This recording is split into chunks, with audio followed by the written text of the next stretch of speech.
और आप इस विषय के बारे में सोचें। तो पुरुषोत्तम जी ने तत्काल कहा कि जलद जी ने मेरे लिए सुविधाजनक स्थिति पैदा कर दी और मैं बिना विषय आपको कह रहा हूं कि आप विषय रख दीजिए 21वीं सदी का नौजवान और गांधी। इस तरह से हम आज इस आयोजन तक पहुंचे। मैंने इसकी सूचना अपने फेसबुक पर डाली। पहली टिप्पणी आई, एक नाम आपने शायद आपको याद नहीं होगा, भास्कर पे स्तंभ चला करता था शब्दों का सफर, अजीत वर्णेकर लिखा करते थे।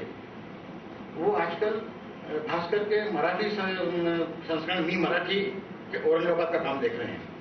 उन्होंने वहां से लिखा कि पुरुषोत्तम जी को सुनना सदैव ही सुखद रहा है। यदि मैं भोपाल में आता होता तो उन्हें सुनने के लिए रतलाम आता। मेरी बहुत हिम्मत बंदी, क्योंकि इनके बारे में, इनके भाषण के बारे में, वक्तत्व कला के बारे में मैंने इनको कभी देखा ही नहीं, बात ही नहीं हुई, कुछ भी नहीं जानता। एक जोखिम थी बिल्कुल ही, ब्लाइंड खेली थी। तो अजीत वर्णेकर के टिप्पणी से बड़ी हिम्मत बंदी कि सुख नहीं मिले, मुझे लगता है दुख तो नहीं होगा। और उसके बाद उस पर शायद 17-18 टिप्पणियां आई और सब ने कहा कि आप बहुत से आयोजन कर रहे हैं, पुरुषोत्तम जी को सुनना सुखद होगा। इस बीच मैंने मेरे बड़े भाई साहब से कहा कि हमने ऐसा ऐसा आयोजन किया है। उन्होंने कहा कि पुरुषोत्तम ने आने की हाँ भर दी। मैंने कहा हाँ भर दी, 2-3 बार पक्का हो गया है। बोले अपने जीवन में कम से कम एक बार पुरुषोत्तम को जरूर सुन लेना। तो मुझे बड़ा अजीब सा लगा, क्योंकि बैरागी जी प्रशंसा करने में इतने उदार नहीं है। उनसे मैंने पूछा आपका अपना अनुभव, आपका अपना अनुभव क्या है? तो उन्होंने कहा कि हमारे यहाँ पर चिंतक, विचारक वगैरह के बहुत सारे विषय में लाद दिए जाते हैं, लेकिन विचारकों की सूची यदि बनाई जाएगी तो उसमें पुरुषोत्तम का नाम शामिल करना पड़ेगा। इसलिए तुम एक बार पुरुषोत्तम को जरूर सुन लेना। अजीत वर्णेकर की टिप्पणी, राजा की ये बात, इन सबकी बहुत हिम्मत बंदी।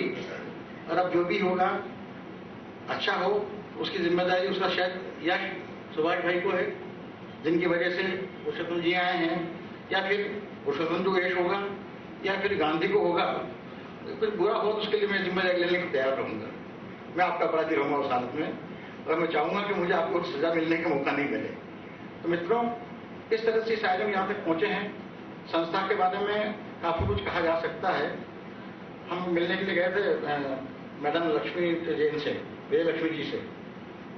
तो इन्होंने बहुत ही लगभग जिसे कहिए कि मित्र से पूछा था कि आप क्या काम करेंगे आप लोग? तो मैंने तत्काल कहा था हम सब करेंगे, लेकिन हम समाज सेवा नहीं करेंगे।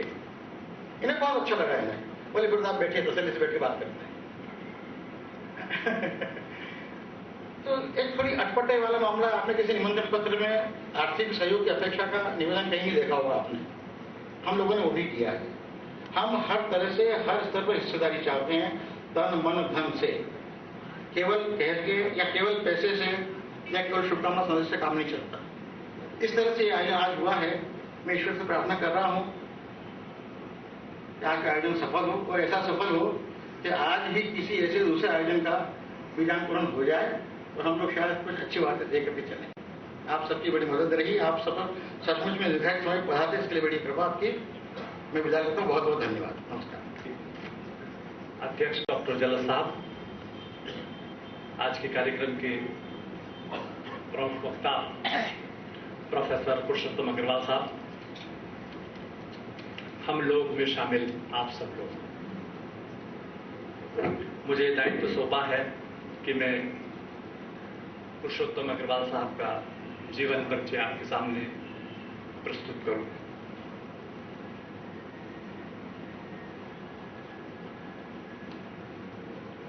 इस देश की बहुत पवित्र परंपरा रही है कि सम्राट भी गुरु के चरणों में बैठता है, और हमारे कार्यक्रम के अध्यक्ष और मुख्य वक्ता दोनों उस श्रेणी के लोग हैं जो गुरु कहलाते हैं। एक प्रसन्नता है मेरे मन की आज, जो मेरे कार्य में शामिल नहीं की गई है, लेकिन ये प्रसन्नता मैं आप सबकी प्रसन्नता मानता हूं। डॉक्टर जलद साहब की एक बहुत प्रसिद्ध कविता है, और एक गुरु कहता है कि प्यार लो विद्यार्थियों मेरे, मेरी शक्ति तुम में बोलती है। प्यार लो विद्यार्थियों मेरे, तुम्हारी शक्ति मुझ में बोलती है, थके मन मस्तिष्क में अमृत सा घोलती है। प्यार लो विद्यार्थियों मेरे। और मेरे जैसे आप जैसे कई लोगों ने प्यार लिया है, मैं मूल बात पे आ रहा हूं कि आज गांधी जयंती है, आज शास्त्री जी की जयंती है और आज डॉक्टर जलद साहब का भी जन्मदिन है। तो मैं ये इतनी सी बात आपसे कहना चाहता था। कई लोगों की वजह से कई शहर कस्बे जाने जाते हैं। इस बात को आप हम सब गर्व के साथ कह सकते हैं कि रतलाम शहर भाषा विज्ञान और हिंदी के क्षेत्र में डॉक्टर जलद की वजह से जाना जाता है।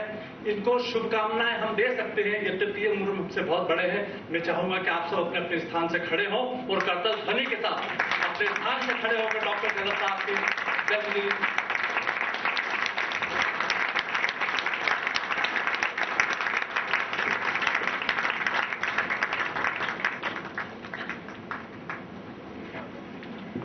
प्रोफेसर पुरुषोत्तम अग्रवाल साहब 25 अगस्त 1955 को ग्वालियर में जन्मे प्रोफेसर पुरुषोत्तम अग्रवाल साहब ने 1977 में शासकीय महारानी लक्ष्मीबाई महाविद्यालय ग्वालियर से राजनीति शास्त्र में और 1979 में जेएनयू नई दिल्ली से हिंदी साहित्य में एमए किया। जेएनयू से ही 1985 में हिंदी साहित्य में पीएचडी की उपाधि ली। दिल्ली विश्वविद्यालय के रामजस कॉलेज के अतिरिक्त कैम्ब्रिज विश्वविद्यालय इंग्लैंड और राष्ट्रीय महाविद्यालय मैक्सिको में अध्यापन किया। 2004 में कोलंबिया विश्वविद्यालय न्यूयॉर्क, उमेरी विश्वविद्यालय अटलांटा एवं राइस विश्वविद्यालय ह्यूस्टन में महत्वपूर्ण उद्बोधन दिए। प्रोफेसर अग्रवाल को उनकी कृति तीसरा रुख के लिए 1996 में देवी शंकर अवस्थी सम्मान, 1997 में संस्कृति वर्चस्व और प्रतिरोध के लिए मुकुटधर पांडे सम्मान और अकथ कहानी प्रेम की कबीर की कविता और उनका समय पर प्रथम राजकमल कृति सम्मान से विभूषित किया गया है। कबीर साखी और सबद, मजबूती का नाम महात्मा गांधी, निज ब्रह्म विचार, विचार का अनंत, शिवदान सिंह चौहान आदि उनकी अन्य कृतियां हैं।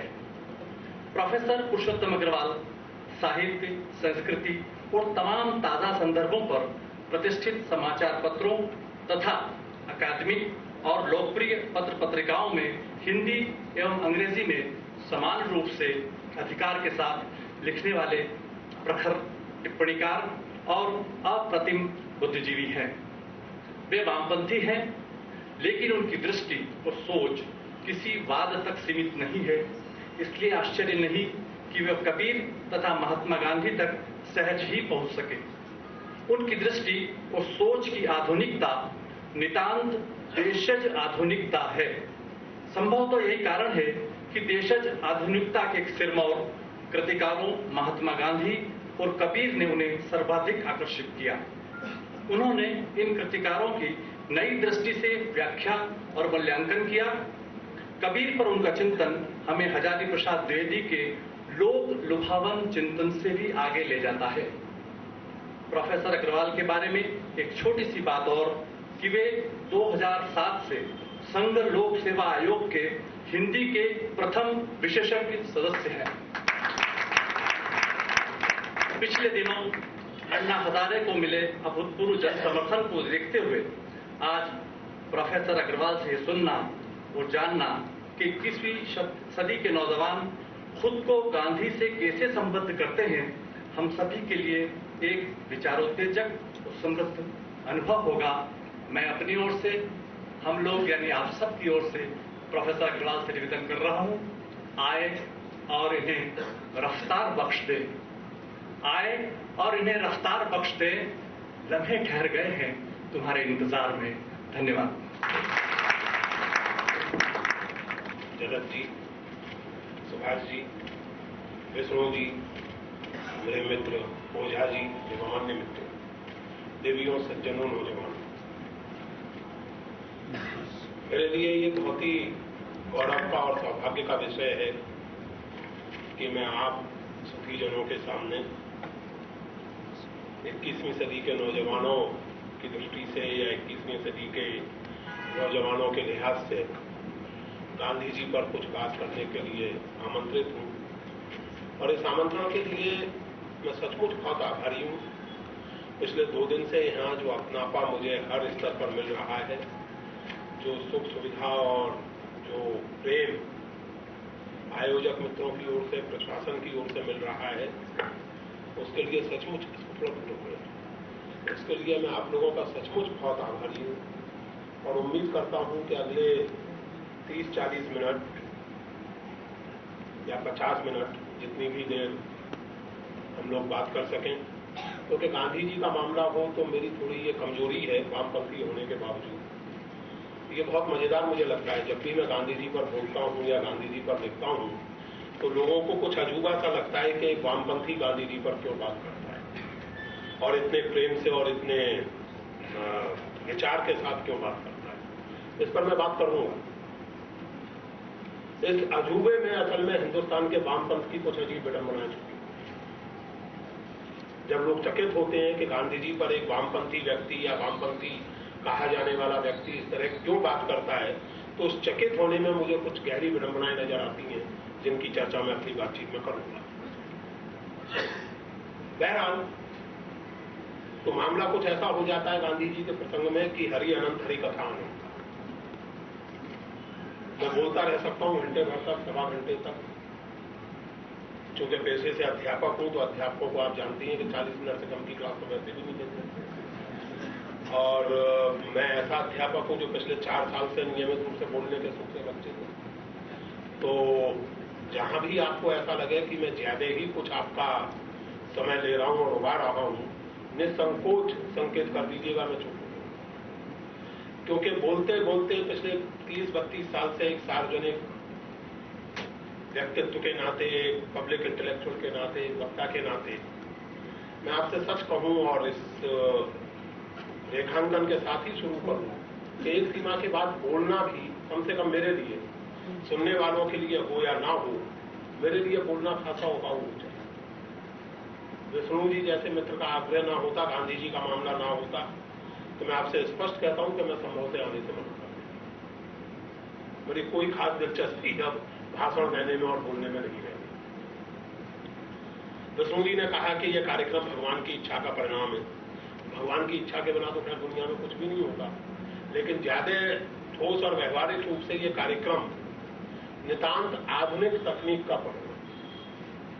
ये कार्यक्रम असल में फेसबुक का परिणाम। फेसबुक पर मेरी और विष्णु जी की मित्रता हुई, जैसा उन्होंने बताया। मैं भी फेसबुक पर पिछले 1 साल से ही सक्रिय हुआ हूं। मेरा फेसबुक अकाउंट तो मेरे बच्चों ने 3-4 साल से बना रखा था, मैं कभी परवाह नहीं करता था उसकी।